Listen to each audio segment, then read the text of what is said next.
Wisp Sports Radio, the voice of women in sport. Welcome to Season 1, Episode 26 of the WeCOACH podcast on Wisp Sports. Every 2 weeks, we go one-on-one with some of the best women coaches, administrators, and industry leaders in the world of sports for insightful and inspiring conversations. I'm your host, Megan Kahn, Executive Director of WeCOACH. This podcast is a co-production of WeCOACH and Wisp Sports. WeCOACH is a premier nonprofit organization committed to recruiting, retaining, and advancing female coaches of all sports and levels. Through our programming, events, and global community, we are empowering women coaches and inspiring the next generation of young girls who dream of following in their footsteps.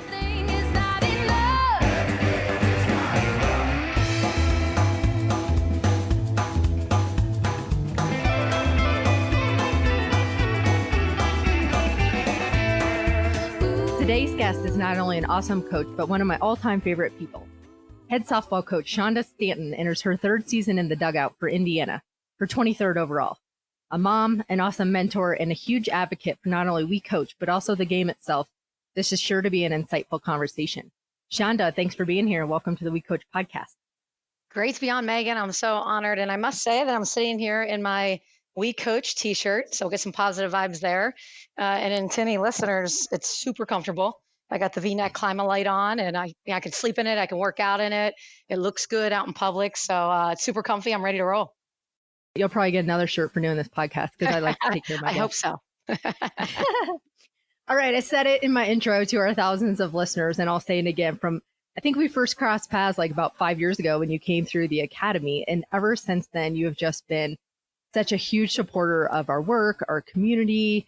Whatever we're doing, you can count on you to be supporting it on social or behind the scenes, whatever. I just so appreciate everything you do for us. Well, it's been awesome. I was sitting in my little bubble in Huntington, West Virginia. And I think at that point, maybe I've been coaching for 15 years. And I needed something different and new. And I just Googled on the internet, coaches and women coaching. And I just stumbled across it. And I tell you, best decision I ever made was attending the academy. So any listeners out there, if you have not attended the academy, it is a must event. It's a game changer. It really just kind of relit my fire. And, I got to meet people like you, Megan, and Marlene, and just, now all the people that come along with it that are in our network. So, I'm proud to say that I'm a grad of the academy, and I look forward to attending future events. That's awesome. And you're in our mentor program, which I think just kicked off yesterday. And signed up for the book club. I don't know if I made the top 75. I might have been a little late by the time I got in, but I'm a savage reader, so I like to read. So hopefully I'll be in that as well. Oh, cool. I can probably pull some strings on the back end. I hope so.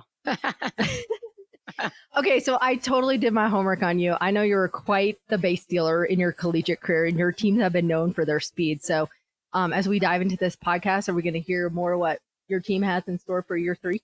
Oh, sure. Absolutely. You tell me, you want to talk about that now or? I first want to actually talk about after your playing career, during your playing career, how did you get your start in coaching? Did you grow up thinking you wanted to be a coach? Well, I had phenomenal coaches and teachers all growing up, and I loved history. I had great history teachers, and I thought I wanted to teach history and coach at the high school level. And then I'm down in Greensboro, North Carolina. I stuck around to do my student teaching that 5th year. And I taught 10th grade world history. And I found out very quickly that 10th graders do not have the passion that I have towards history.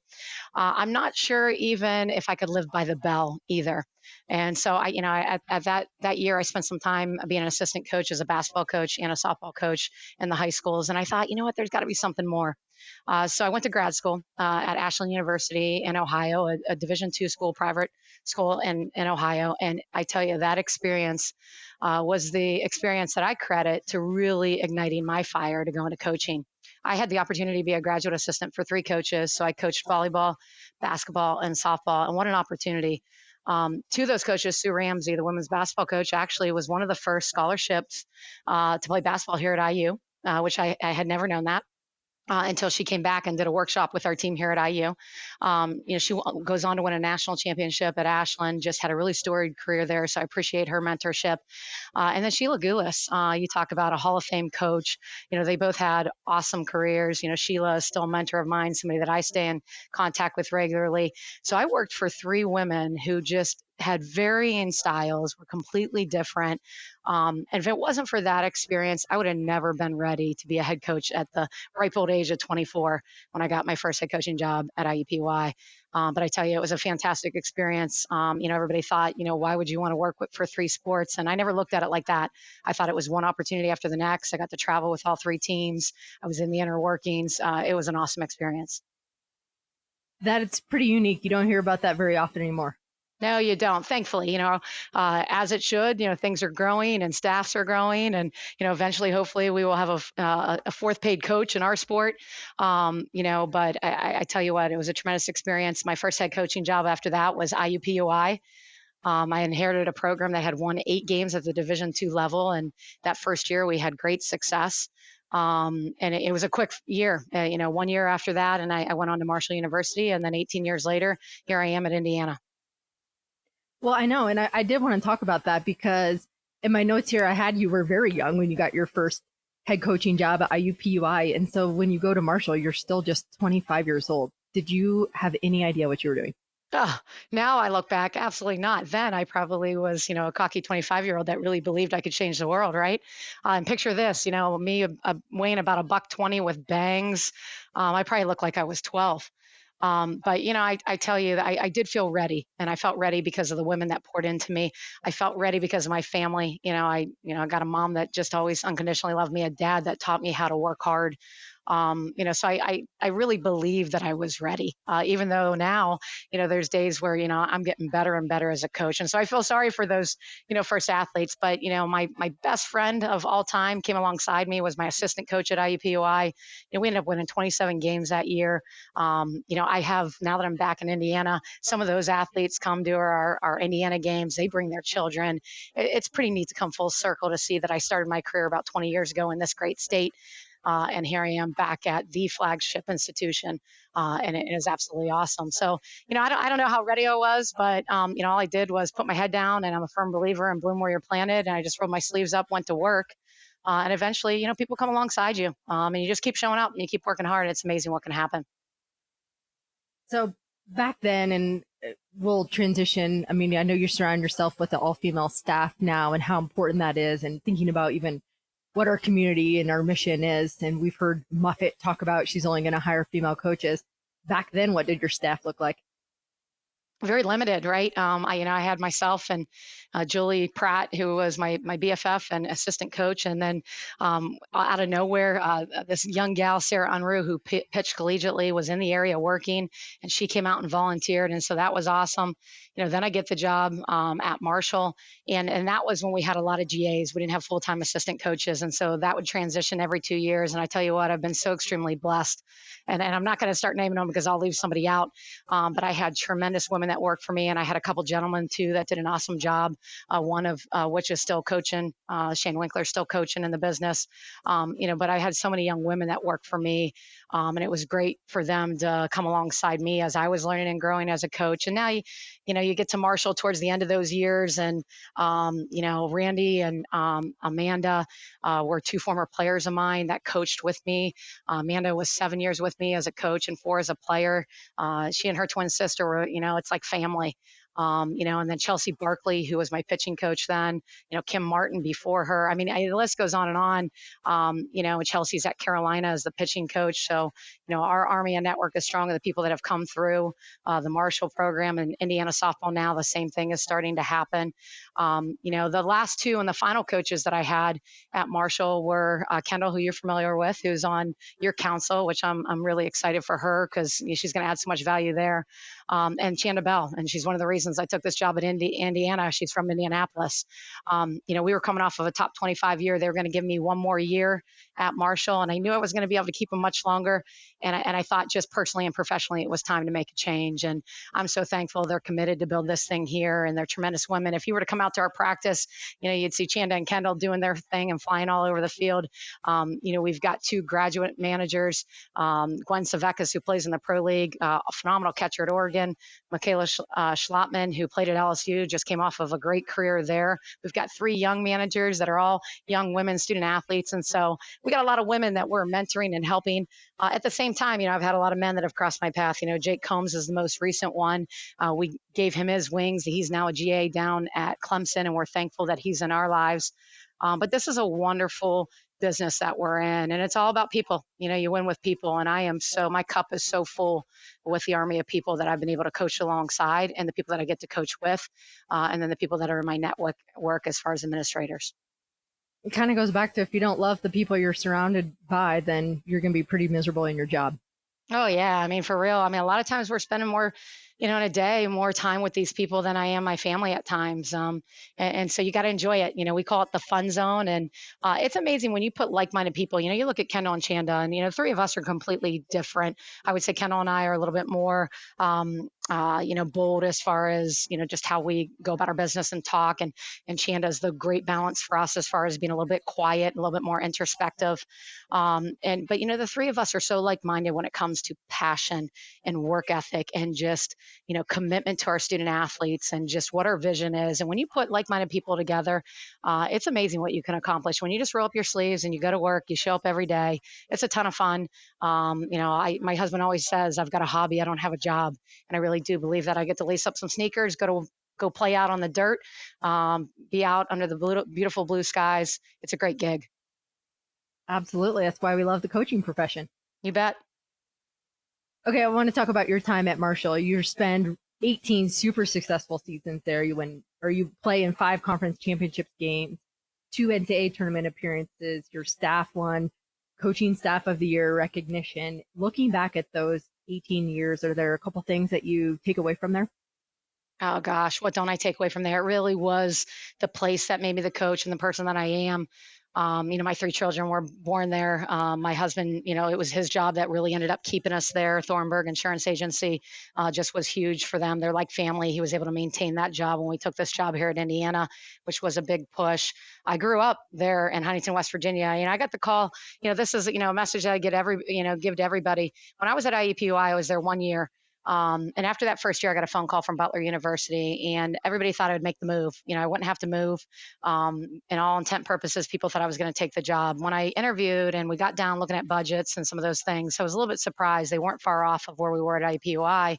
I was young. And I really liked the direction we were heading with that first year group. I think we had like 9 freshmen.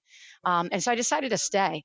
And every day I would drive by the exit for Butler for about 2 weeks. And then I thought, gosh, did I make a mistake? And I think as coaches, sometimes, we think we have to hit the bullseye. We're throwing darts at this board and we think we got to hit the bullseye. And I think as I've grown and learned, I've learned it's all about making a values-based decision. And I think I made the right decision in staying at IUPUI. Now, a quick 2 weeks later, had I not interviewed, I would have never had the opportunity at Marshall, because Marshall is late. It was mid-August. They were desperate.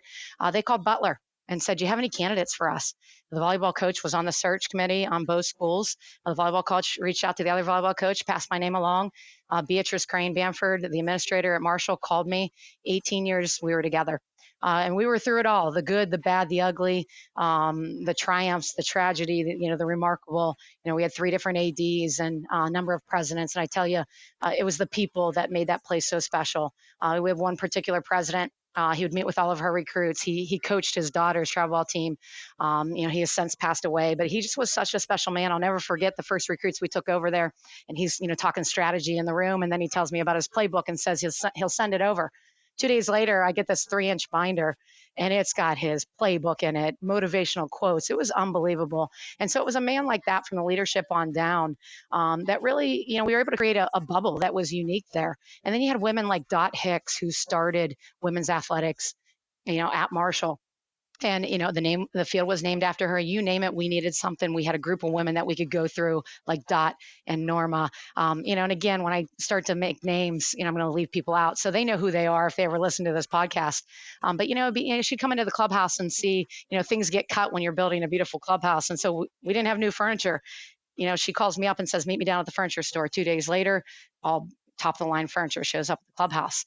And that's how it was. It was like that with the doctors in the community. Our team doctor delivered my babies, gave me my C-section.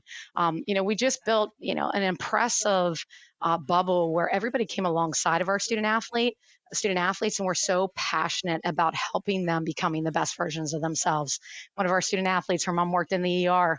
So whether my kid fell down and hit his head and needed stitches, we'd run over and get him stitched up, or we'd sneak in the back door. We had student athletes, so you didn't have to wait a couple hours. It was really special what we had there, and I'm so appreciative of my time. The things that stick out for me are not even the wins and losses, not being, there were times where I loved, hearing our name in the top 25 when Carol Bruggeman reads them every Tuesday morning. That was enjoyable to hear that. There's some big moments, and I don't forget many games and how we won or lost them. I've got an incredible mind for that. But I tell you what I appreciate the most are the texts that I get on special days, the phone calls I get where it's, Coach, I'm having a baby, or I just got this promotion, or Coach, you know what, we're in the NICU and my baby may die. Those are the things that I appreciate the most, is that these players, they reach out to me in their times of joy. They reach out to me in their times of struggles, and I'm able to do life with them. And some of them now are close to probably in their 40s, and I'm doing life with them. So it's pretty awesome. I can't say enough about my experience there. It really primed and made me ready to be able to take on this job at Indiana. All right, so let's talk about that transition to Indiana. When Fred Glass hired you, I think in the press release, he was quoted as saying, "She's a winner known for her recruiting acumen, strong player development, and commitment to graduating confident young women." End quote. Is that how you would describe yourself? Oh, absolutely. You went with people, and I believe in it. And, when I first got the job here, there's a remarkable young woman, Rebecca Blitz, that was in the senior class. And, one of the questions she had asked me, she was doing some job interviews. She comes from the Kelley School of Business. That's one of the top business schools in the country. And she asked me, a lot of the questions that I'm getting when I go on these interviews are, how do you define success? And so I challenged her. It made me think of John Maxwell's book, and I can't remember which book it is, where he talks about the difference between success and significance. And so we had a great conversation about how, really what you want to talk about those interviews is the difference between success and significance. And I won't go into those. He has 5 areas that he talks about. So it'd be good, for the listeners to pick that up and read through those, or even just Google them. But one of the things is success lasts a lifetime, but significance lasts several lifetimes. And we see that. Look at WeCOACH. Look at the power of this organization. I think, what was it? Celia Slater and Judy Sweet that started it. And then, Marlene takes over and passes the baton to you. You guys are forever making an impact on women coaches who are impacting student athletes. And so we're talking about lifetimes that are being impacted and changed. And so, when I look at Indiana, it was my experience at Marshall that gave me the tools to be ready to take on, an institution like Indiana. And I was so bought in. I made a really good values-based decision. Fred Glass is unique. He does things different. He is all about the student-athlete experience. And that really aligns with my vision and my mission. And so I couldn't be any more thrilled. My direct report, Scott, is who I report to, and he really has done a phenomenal job coming alongside me and my coaches and giving us space to be able to coach our group. And so here we are. I have an opportunity to come to Indiana, one of the best academic institutions, in the world, to be a part of the Big Ten. You couldn't ask for anything better. This campus is gorgeous. This community is great. My one word for this year is for it to be home. The first year I was running back and forth from Huntington and here. Second year, we're ranked in the top 25 for 6 weeks. Things are, crazy. You're all about player development and trying to get to the next level. And year 3, home is my word. I want to make those connections and those lifelong friendships that I built at Marshall. And so I look forward to doing that. But yeah, I'm fired up about Indiana. I'm proud to be the coach. Which is awesome.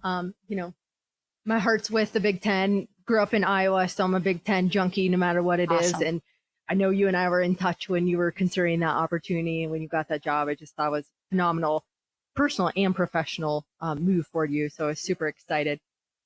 When I think about the success you had at Marshall and Conference USA and then transition to Big Ten softball, now you're going up against Hutch in Michigan and some of those folks. What were what were some of those things you learned in year 1 of that transition, which maybe surprised you a little bit? Just to win the day. Our philosophy is focusing on winning the day. And all that means is what's important now. So here we are, I'm very comfortable 18 years at one place, and a great book is Necessary Endings. And it talks about, you got to have an ending with something, even if it's great or not, to give birth to something great.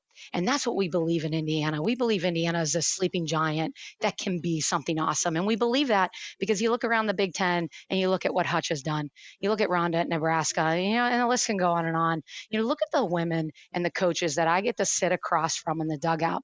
And there's this great quote, and I'll probably botch it, but it talks about change. And it says something about how change has a considerable psychological impact on the human mind. To the fearful, you kind of feel like things may get worse. To the hopeful, it can be encouraging that things may get better. But really, where I stand, to the confident, it can be very inspiring because the challenge that exists to make things better. And that's what I believe about Indiana, and that's what I believe about the Big Ten. And so here we are, year one. And I think had I not looked up and saw Kendall and Shonda, I might have been pretty fearful, in the change. I might not have been confident.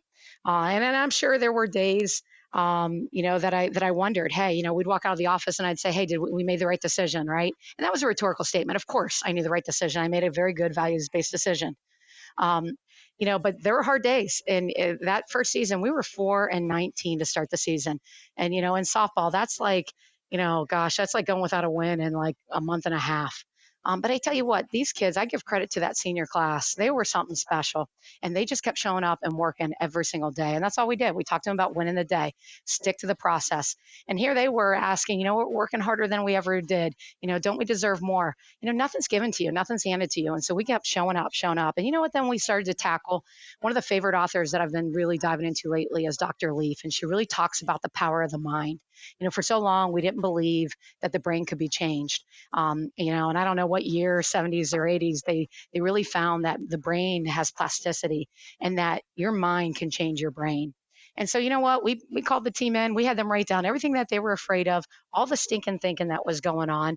We put it in a bucket and we burned it. Now, I'd recommend doing this exercise outside. We did it inside, and we had to quickly run to the shower and flush it. And you know what we do? We go out that weekend, and it's our first Big Ten weekend. So this is a team that's 4-19 in the preseason. Opening weekend, we welcome a team that is ranked preseason, top third of the Big Ten. And what do? We go out and we sweep them. How? And we didn't do anything different, but we believed in each other. We believed in what we were doing, and we just went out and we won the day. You get on base, you're in lion mode. You attack the next 60 feet. You're on the mound, you throw a ball, you attack the zone. You know what? They give you 60 feet, you take 120 feet. Nobody's going to give you anything. We just went after it. We had nothing to lose. And then all of a sudden, we're 6-0, 9-0, 10-2. We're leading the Big Ten in our very first year. We had a legitimate shot to win the Big Ten all the way into the last season of the regular season. We finished third. Are you kidding me? This is a group that started 4-19. That's like virtually impossible to do what we did. But all it was, I give all the credit in the world to our young people. They stayed the course. They won the day each and every day. We're at home against Michigan, and one of our seniors will tell you she was back at practice this past weekend, and we asked her, what was one of your favorite memories? Let's recreate it. And it was the Michigan walk-off winner.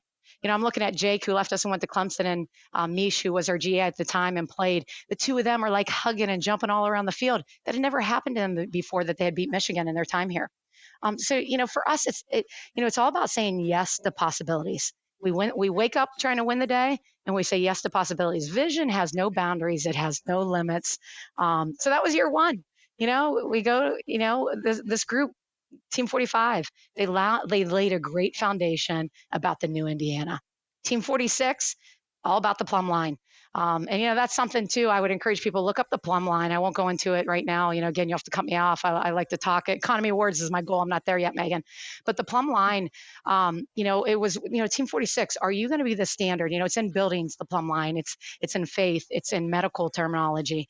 And so we talk to them all the time about standards and doing things the plumb line way.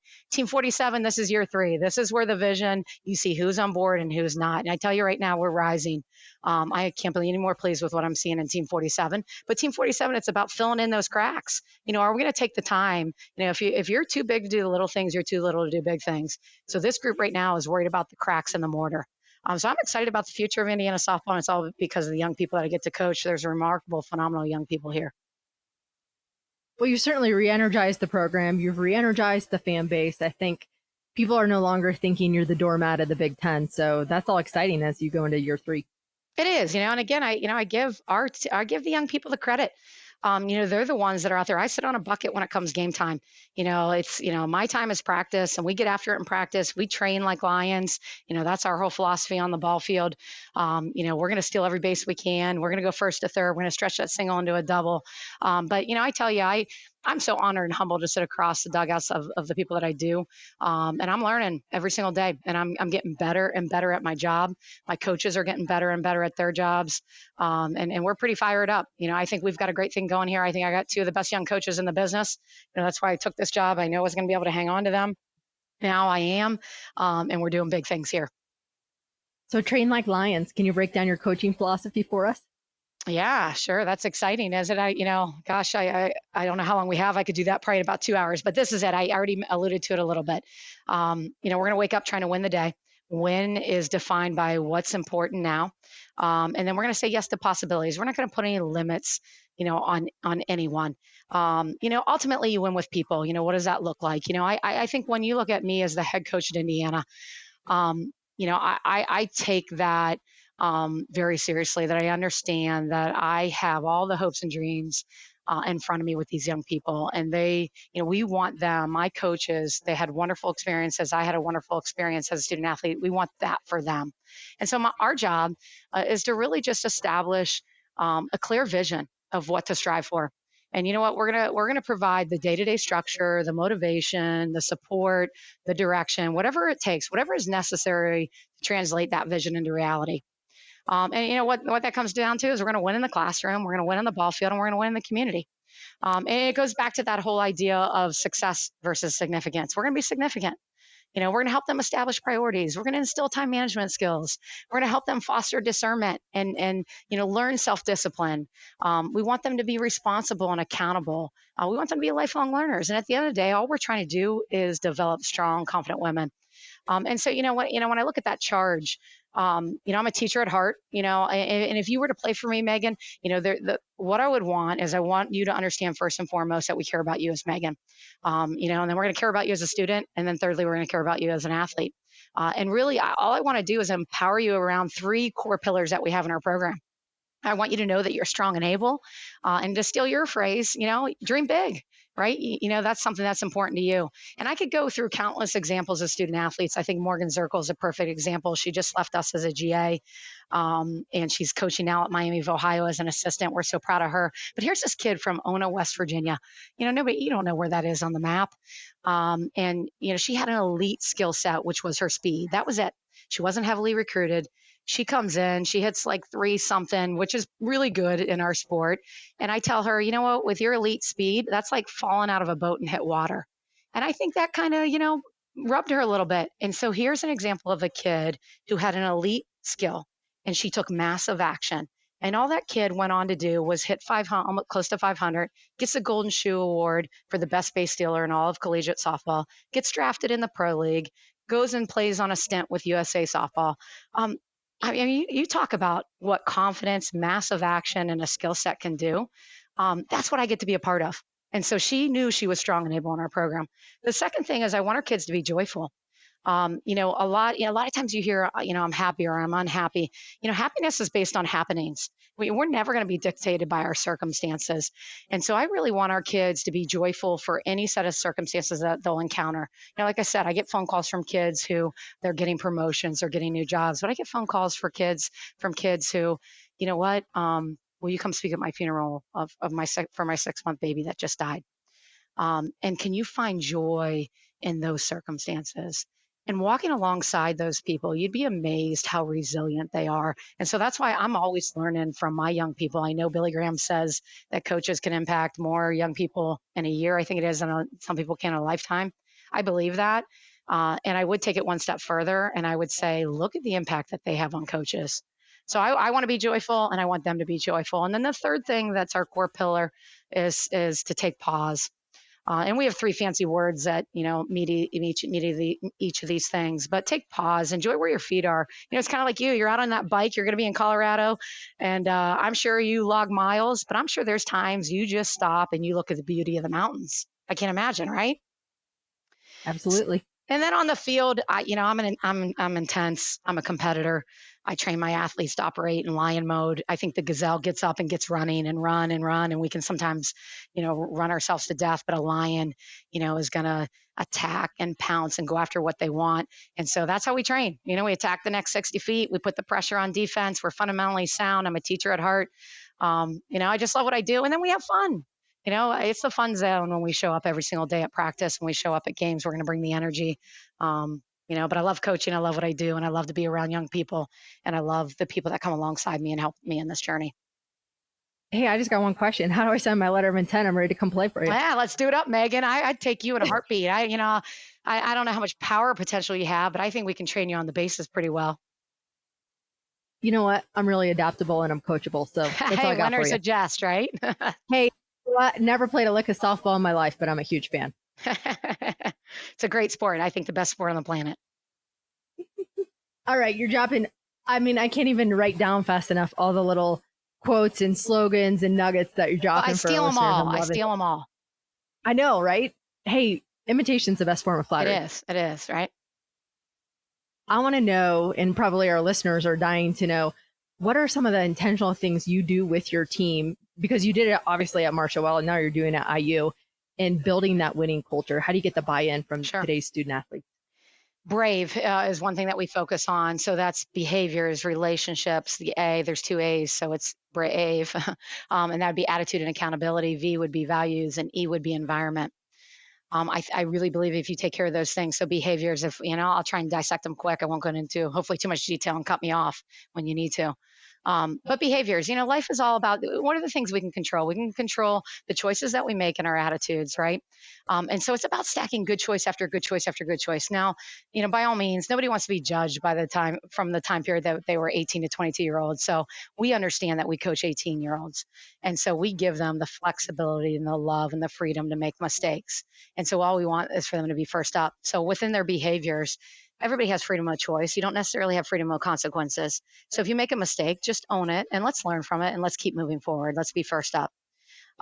Let's continue to teach them how to make good choices. And so we focus a lot on our behaviors every single day.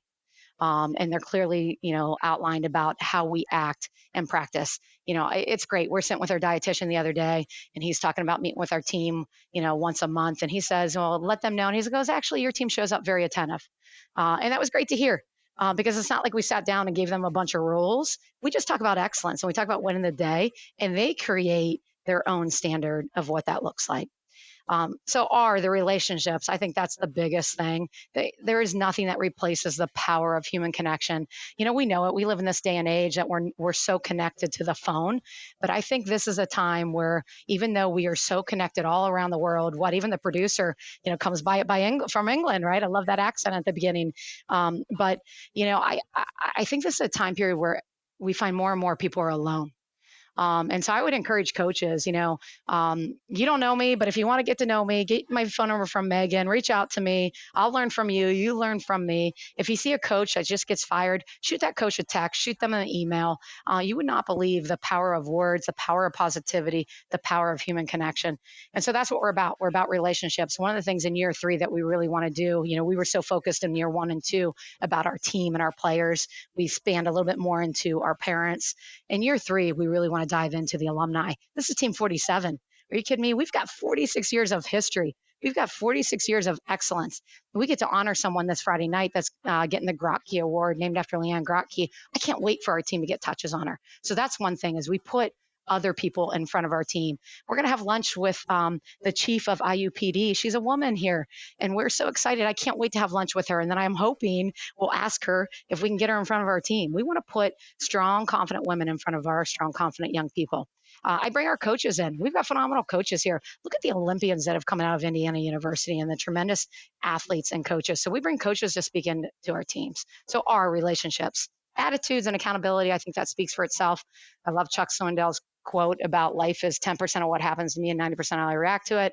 Values, I talked about our 3 core pillars. Our values, we allow our team kind of adjust from year to year based on what our team needs. And then environment, culture is over time. Environment is every single day. And so we focus a lot of time every single day taking care of our environment. So that's kind of how we do it. There's things that we do. We got this little baton that we pack full, of mental training that we do once a week. I got a lot of ideas that we toss around. I'm always learning from I steal ideas from other people. But that's in a nutshell. We focus on brave. I love that. I was taking copious notes while you were talking. You've dropped so many names while you've been on this, and so many influential women that have paved the way for you and helped you in your career. And now we mentioned it in the opening comments about you and our mentor program and how you're continuously giving back, how you're growing the young people, your GAs, your student managers, the females that you have currently on your staff, obviously your student athletes. What other things, because you're talking about stealing from others, what other things do you consciously do to continue growing at this stage in your career? Well, I'm a savage reader, sometimes to a fault, because I don't even necessarily always finish every book that I pick up. I love podcasts. I love just jumping on YouTube or Googling something, and I'll read a book, and then all of a sudden there'll be something thrown out, an idea, and then I'll jump and Google that. I fangirl people that don't even know I'm fangirling them. Anybody that wins a national championship or has some great success, I'll follow them on social media for a little bit. But for example, people in the softball world, my faith is important to me. And so there's people like Jenny Finch and Leo Brian Amico and Jenny Dalton Hill. Jenny Finch I've never met. The other two I've crossed paths with them. And it's amazing just of how the softball world can bring people together. But those are people that they empower young people. And so I just even follow them on social media and see what they're doing. There's people like, back in the day when Sherry Cole got hired, I thought that was fascinating how she got hired, as a high school coach to coach at Oklahoma. Obviously Sue Enquist is the greatest of all greats in our sport. And you can't get enough of her. Patty Gasso, so there's people who, maybe I fangirl that don't even know I am. Miss Val, how impressive is her career at UCLA? And I look forward to reading her book that's coming out. I'm not sure if it is already out.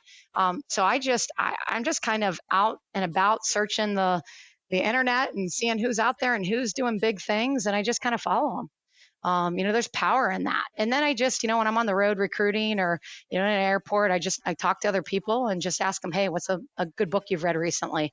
Tell me how you're approaching September 1 and the new rule change. There's so much in the power of human connection I already mentioned. But, I already know what I know. I want to learn what other people know. You got to check out our episode with Miss Val if you haven't already. Yeah, I need to. I've been listening to most of your episodes, so I'm going to have to hop on there and listen to that one for sure.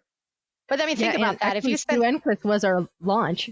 She was our very first episode. Is she not phenomenal?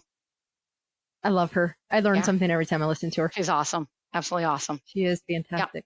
Yep. Okay, I want to talk about your being a mom. You mentioned delivering kiddos in C-sections. How many women in our profession either question if they can do it, they have mom guilt? I just heard from a new mom yesterday struggling. So what words of advice do you have? Oh, gosh. I'll tell you a story. I'll never forget. I don't know, at this time, I think I might have had 2 children. At the time, I have 3. I have Shayla's my oldest at 16. I got a middle. She's driving. That's scary. I got a middle child, Gianna, who just will turn 13 tomorrow. Oh, gosh, I got to get out and get a birthday gift. Thanks for having me on the podcast. I can remember that. I'm going to write that down right now.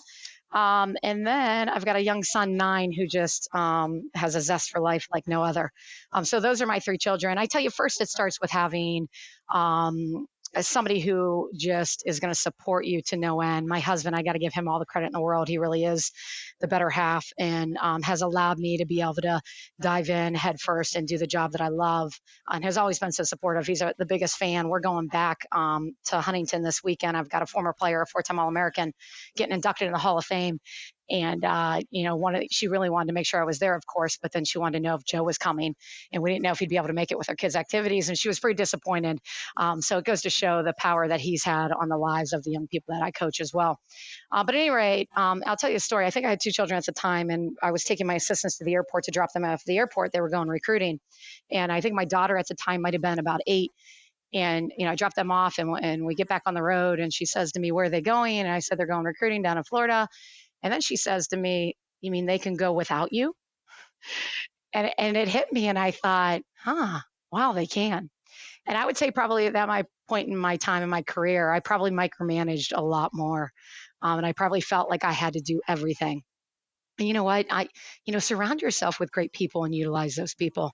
I tell you what, I don't micromanage one bit. at this point in time. So I apologize to all those coaches that coached with me back in the late 90s and early 2000s. But I learned from that moment that, there are times that I can miss, and there are things that are important to me. One of the things that I do now, and this kind of came out of default, I was able to change my schedule. If you're a head coach, we had a student athlete that was a senior shortstop, and we could not change our schedule. She had class between 3 and 6, and we could not work around that. We had to move it. We needed her at practice. So we started practicing in the mornings. And I tell you what, all of a sudden I'm home at dinner. I'm able to put the kids to bed, and then I can go back to work at 8:30, 9 o'clock. How awesome is that? So I was able to change my schedule, and now I've operated like that for the last 8 years. So I pick my kids up from school every single day. Except when I travel 6 straight weeks, Thursday through Friday, Thursday and Friday on the weekends. It's like this. You got to know what's important to you. I know my values. I know my faith is important to me. I know my family is important to me. I know work is important to me. I value winning, and I value having fun. And so when you're juggling those things, whatever's most important to you needs to be the glass ball. And you know what? The work is always going to be there. My daughter, I've got another year and a half with her, and then she's going to be out of the house. And so that ball for me right now is family, and that's the glass ball. And so, you know what, if at 3:30, I'm going to go pick up the kids and drop them off, it's what's important now. I'm going to go pick them up. I'm going to ask them how their day was, and then I'll get back to work, after we've spent that time together. And if I have to work till 2, 3, 4 o'clock in the morning, I do it. Because what's important to me is my family. And so you've got to operate and know what's important to you, and you got to find ways. And I love what Marlene says. It's work-life harmony. There really isn't balance. When I'm at softball, I'm all in. I'm 100% thinking about softball and how we can get better. And I'm doing a much better job, and my assistants will attest to this. When I am home, I'm home. I'm putting the phone away. I just started cooking. I never cooked. I am ordering these plated meals. I tell you, my daughter was like, "Mom, this is awesome." My husband would always grill out, and I'd throw on like mac and cheese. And you know what? My husband walks in the kitchen yesterday, and he says, "You're really enjoying this." And I'm like, "Yeah, I'm 46, and I finally learned how to cook." Now all the ingredients are there. It's not like I'm going grocery shopping, but I get a box delivered every Monday. I'm cooking 2 meals a week. My family's loving it. Be you. The comparison is a thief of all joy. And I think we believe we got to be the end all and everything. My kids, how awesome is it that my daughter has seen me be a mom, and she's seen me be able to live out my dream of coaching. You know what that tells her? That tells her she can do whatever she wants to do. She's now talking about wanting to be a JAG lawyer. And you know what? Maybe I'll go join ROTC. I'm just amazed because she's seeing that, I can do whatever it is I want to do. If I want to be a mom, my mom was a stay-at-home mom and a tremendous mom. If she wants to be a stay-at-home mom, she can do that. If she doesn't want to have kids, she doesn't have to do that. If she wants to be an attorney, whatever it is, I think you being a positive example and you being your best self is going to help your children have self-worth, learn the value of work ethic, be confident. I tell you, the touches my kids get on my athletes, absolutely amazing. I don't know if that answers your question, Megan. The power of visibility, if she can see it, she can be it. Oh, you believe? Yeah, totally believe that. Absolutely. That's awesome about your daughter.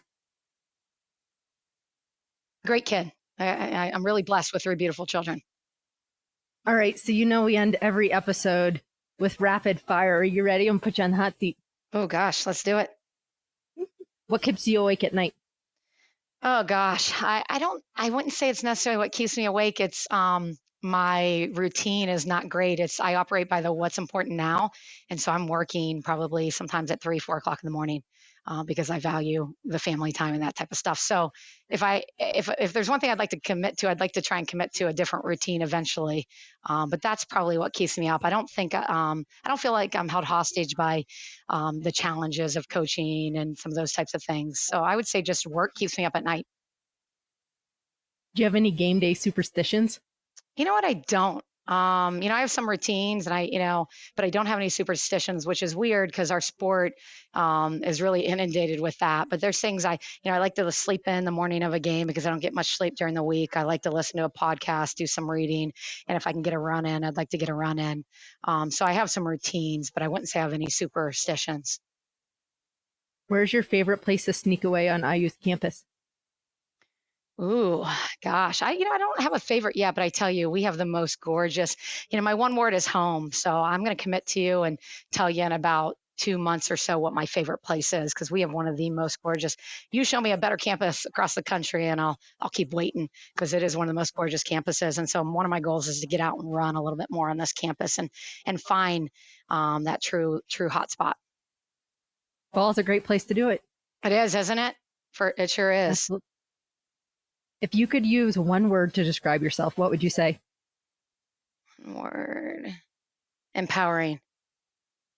It's perfect for you. I love it. All right, last one. If we snuck up on you when you're on the road recruiting and we opened your bag, what snacks would we find in there? Oh gosh, I'm embarrassed to admit it. You're going to find all kinds of bad snacks. There may be some fast breaks that are going to fall out. There may be some red vines. You're definitely going to find a Pepsi.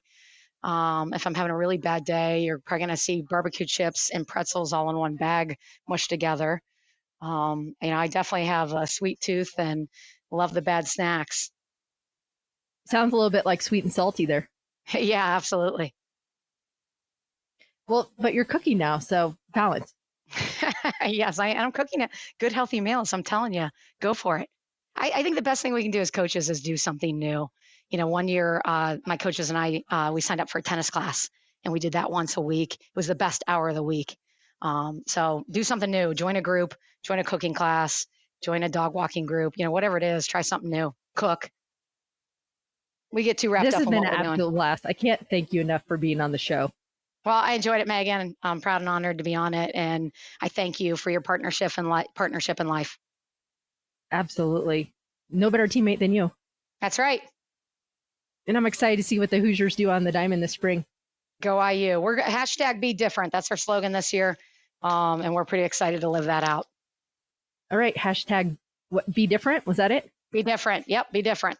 All right. I'm using it when we launch this podcast. #Be Different. That sounds great.